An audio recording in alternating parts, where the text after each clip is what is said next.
Hello বন্ধুরা, কেমন আছো? আশা করি ভালোই আছো। আমিও খুব ভালো আছি। চললাম তোমার সাথে নতুন একটা ভিডিও নিয়ে।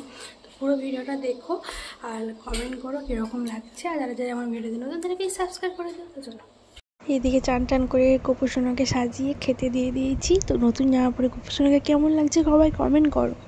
তো এদিকে রান্নার কাজে লেগে পড়েছি। তো বাদামটা ভেজে নিয়েছি কারণ শাকে দেবো বলে, লাল শাক করব।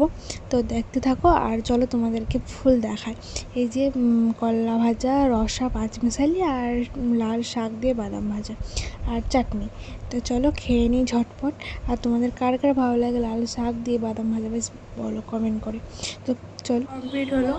আর ওর বাবা গিয়েছিল বোলপুরে একটা অফিসে কাজ ছিল। তো ও আসছে, ট্রেন স্টেশনে বসে আছে, আসছে।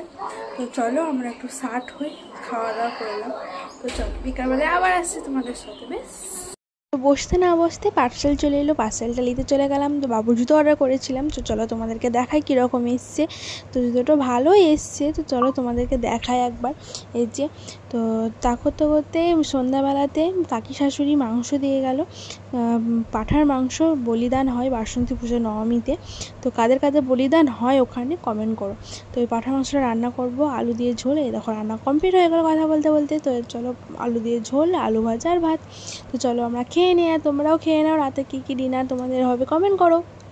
তো নেক্সট ভিডিওতে আবার দেখা হবে তোমাদের সঙ্গে। ততক্ষণ টাটা, বাই। আর লাইক কমেন্ট শেয়ার করতে একদম ভুলবেন না। তো চলো সঙ্গে থেকো, বাই।